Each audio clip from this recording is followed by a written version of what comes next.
Okay, so what's up mga Oranians? So in this video, we will be talking about relative motion. Okay, so for this discussion, let's have your coordinate system, three-dimensional coordinate system. You have your x-axis, your y-axis, and then your z-axis. Okay, and then on this space, okay, in this three-dimensional space coordinate system, let's say you have a moving particle, okay, which is following a path, okay, ito yung path niya, okay, and then at a particular instant, it would be on this particular position, okay, again, it is moving on this direction. Let's denote this particle as particle A, okay, and then simultaneously, you have another particle which would be moving, let's say, on this particular path.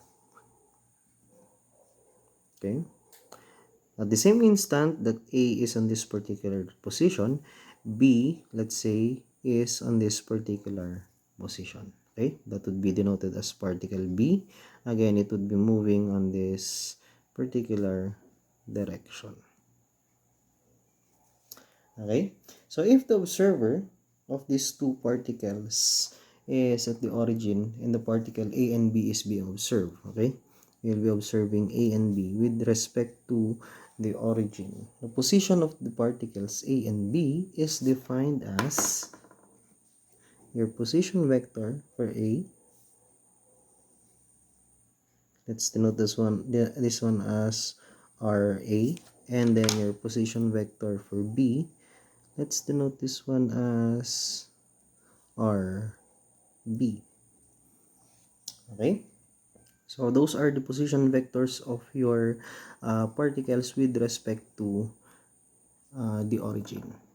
Okay, that is your position vectors of A and B with respect to the origin. Sorry for the blur. Okay, next. So considering a new coordinate system whose origin translate, okay, and the orientation of the coordinate system is parallel to those of the previous coordinate system. Okay, let's say that that translating coordinate system is particle A. Okay, so you would have a new coordinate system, okay, wherein its axes are parallel to the previous one. So let's denote this one as x prime. You have here z prime, and then you have here y prime.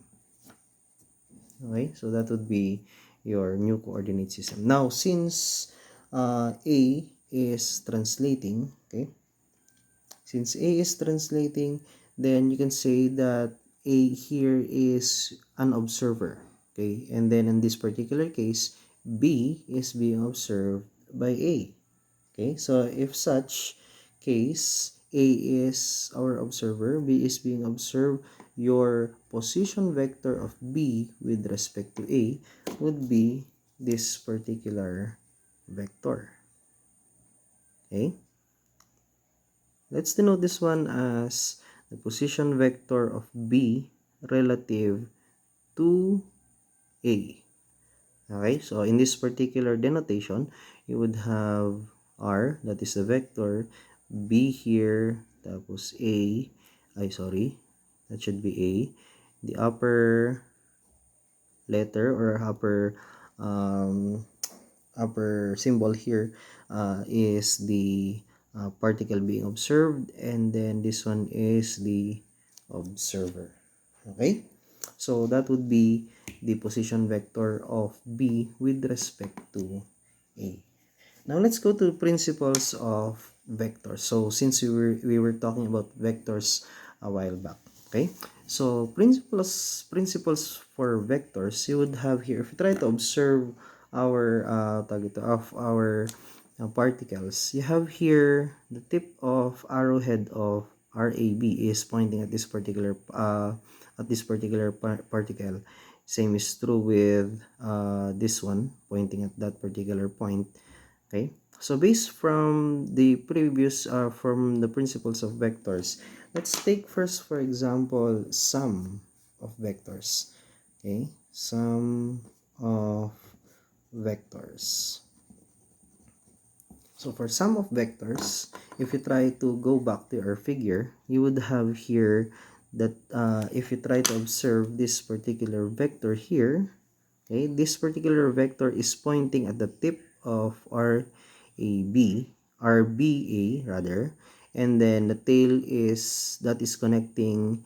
I'm sorry, let me restate that one. The tip of this vector is connecting, or this particular vector is connecting the tip of this vector to the tail of this vector. So therefore, it is rightful to say that the sum, okay, of RB relative to A and the sum of RB relative to A and RA is equivalent to RB. Okay? So that goes back to the principle of tip, tip plus tail, or connecting tip and tail. That would be the sum of vectors. Okay, so again, these are vectors. Basically, they are expressed in terms of their components, I, J, and K, or X, Y, and Z components. Or for two-dimensional, it would just be X and Y components. Okay, so if we try to rearrange this one, calculating for RB relative to A, you would have here RB relative to A is equivalent now to RB transposed to the other side of the equation minus RA. Okay? Now, this particular equation here is being supported by difference of vectors. Now, if you go back to principles for difference of vectors, okay, so difference of vectors, you would have an expression wherein you would have the minuend of the equation to be the tip of the uh, arrowhead, and then the subtrahend would be the tail. Wherever it is, your tip is pointing, that would be the minuend, and then wherever your tail is located, that would be the subtrahend. Okay, so B here is your minuend, A is your subtrahend. So basically, your sum and difference of vectors supports each other. Okay, so this would be your equation for displacement. Let's denote this one as your equation 1. Okay, now if you try to differentiate equation 1, you would have here, let's differentiate equation 1. Okay, so since you're differentiating the displacement, you would have the derivative of that particular equation as dv relative to A is equal to velocity of B minus the velocity of A. Okay, that will be equation 2. Again, let me emphasize, these are vectors. These are not just substitute values and then you subtract. It's not like that. Okay, so you will be taking into consideration the components of your vectors. Okay, so let's say going back, you would have here your equation. Okay, so you would have let's analyze this one. You have here vector b relative to a. What does that mean? Okay, so b is vector b relative to a is the velocity of b, okay, translating apart from a or translating towards a, or whatever. That is basically the rate of how far, or let's say for example they are at this particular point, or going back to this figure, let's say that they are moving, both of them are moving simultaneously. Let's say for example these two particles here are moving simultaneously. VBA here is talking about the rate of how fast are they moving away from each other or moving towards each other. Okay, so that is what is being signified or being denoted by this particular variable. Okay, so that is VB relative to A. Next is if we try to differentiate, equation 2. Okay, so basically that would be simply acceleration of B relative to A would be equivalent to the acceleration of B minus the acceleration of A. Again, these are in vectors.